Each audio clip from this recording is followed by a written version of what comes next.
Hello বন্ধুরা, সবাই কেমন আছো? আশা করি ভালোই আছো। তো আজকে হলো আমাদের সোমবার। তো সোমবারে আমরা নিরামিষ খাই। তো ছেলে নিরামিষ একদম খেতে ভালোবাসে না, তো খুব বায়না করছে যে আমি খাবো না কিছুতেই। তো ভাবলাম যে তাহলে ছেলেকে একটা রেসিপি করে দেওয়া যাক। তো এর জন্য নিয়ে নিয়েছি হলো পনির। তো পনিরটা আমি এখানে বড় বড় করে কেটে নিয়েছি। করব হলো পনির বিরিয়ানি। তো পনির বিরিয়ানিটা আমি কিভাবে করি সেটাই তোমাদেরকে আজকে দেখাবো। তো চলো দেখতে থাকো। তো এই যে এখানে নিয়ে নিয়েছি হলো আদা কুচি, লঙ্কা আর টমেটো। তো এবার আদা, লঙ্কা আর টমেটোটাকে ভালো করে পেস্ট করে নেব। তো এই যে এখানে আমি পেস্ট করতে দিয়ে দিচ্ছি, আর এদিকে হলো ভাত বসিয়ে দিয়েছি, আর এক পাশে কড়াই বসিয়ে দিয়েছি। তো এখানে কড়াই গরম হয়ে গেছে, এরপরে দিয়ে দিলাম হলো সর্ষের তেল। তো রান্নায় সর্ষের তেলটা বেশি ভালো লাগে আমার, তো ওর জন্য আমি সর্ষের তেল দিয়েই রান্নাটা বেশি করি। তো এই যে এখানে আমি সর্ষের তেল দেওয়ার পরে এখানে আমি পনিরগুলোকে দিয়ে দিয়েছি। এরপরে ভালো করে ভাজা হয়ে আসলে আমি পনিরগুলোকে নামিয়ে নেব। আর পনিরগুলো আমি একবারেই ভেজে নিচ্ছি, যেহেতু হালকা ভাজবো ওর জন্য আর বেশি করিনি। এই যে এখানে এক পাশ ভাজা হয়ে গেছে, এরপরে উল্টিয়ে দিচ্ছি, এরপরে নামিয়ে নেব। তো এই যে এখানে আমার এখানে পনির ভাজা হয়ে এসছে, এরপরে আমি নামিয়ে নেব। আর পনিরগুলোকে একদম হালকা ভাজবো, যেহেতু বিরিয়ানি হচ্ছে ওর জন্য বেশি কড়া করে ভাজলে হবে না। আর পনির বেশি কড়া করে ভাজলে শক্ত হয়ে যায়, ওর জন্য হালকাই ভেজে নিচ্ছি। তো এখানে আমার পনির ভাজা হয়ে গেছে, এবার আমি একটা প্লেটে তুলে নিচ্ছি পনিরগুলোকে। পনিরগুলো তোলা হয়ে গেলে এরপরে আমি আলুগুলো ভেজে নেব। তো এই যে এখানে আমি আলুগুলো একটু বড় বড় সাইজ করেছি, যেহেতু বিরিয়ানি হবে এর জন্য আলুগুলোকে একটু বড় বড় সাইজ করেছি, আর করে ভেজে তুলেও নিয়েছি। তারপরে দিয়ে দিলাম হলো জিরে। জিরে ফোড়নে দেওয়ার পরে এবার পেস্ট করে রাখা মশলাটা আমি দিয়ে দিলাম। এরপরে দিয়ে দেব হলো লবণ, হলুদ আর হলো ধনে গুঁড়ো। তো ধনে গুঁড়ো দেওয়া হয়ে গেছে, এরপরে একটু জিরে গুঁড়োও দিয়ে দিয়েছি। দিয়ে এবার মশলাটাকে ভালো করে আমি কষিয়ে নেব।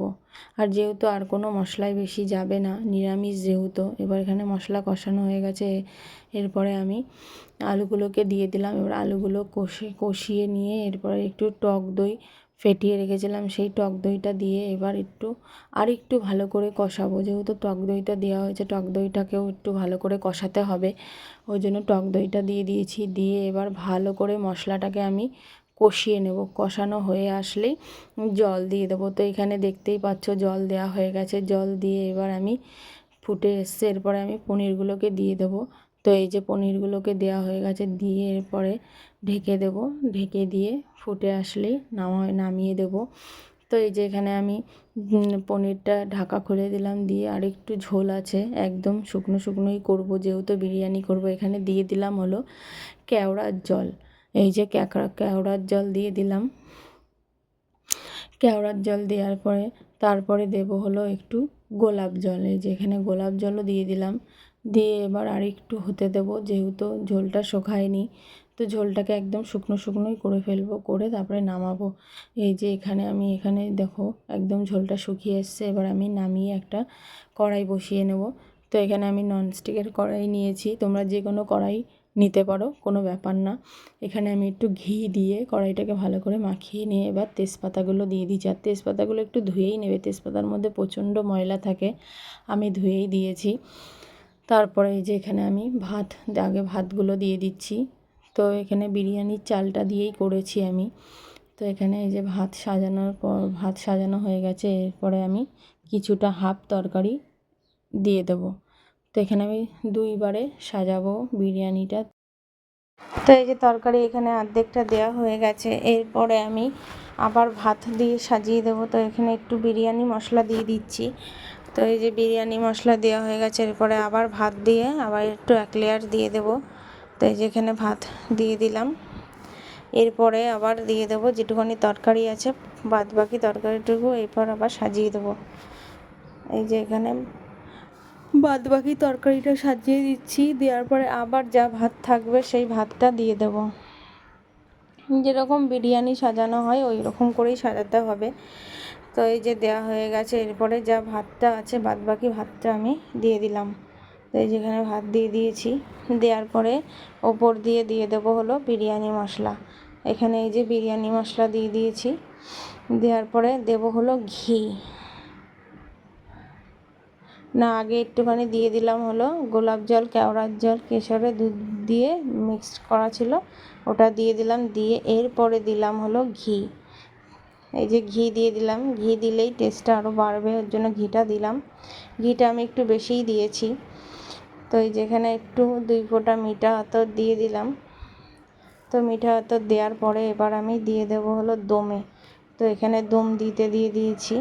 তো এই যে দেখতেই পাচ্ছ দম দিয়েছি। তো দম দেওয়া হয়ে গেছে, এরপরে আমি বিরিয়ানিটা নামিয়ে নেব।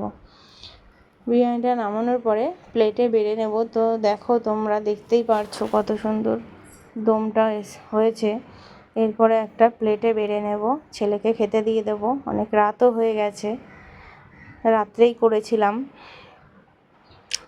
এই যে বেড়ে নিচ্ছি, বাড়ার পরে দেখবে কত সুন্দর লাগছে দেখতে বিরিয়ানিটা, খুবই ভালো লাগছে।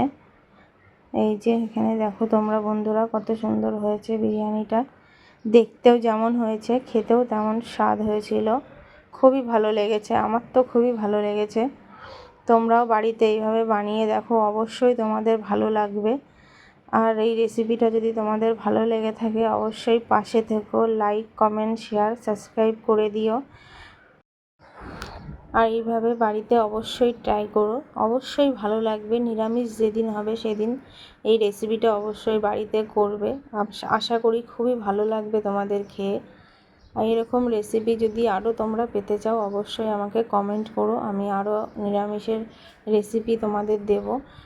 তো আজকে এই পর্যন্তই, সবাই ভালো থেকো, সুস্থ থেকো, টাটা বন্ধুরা।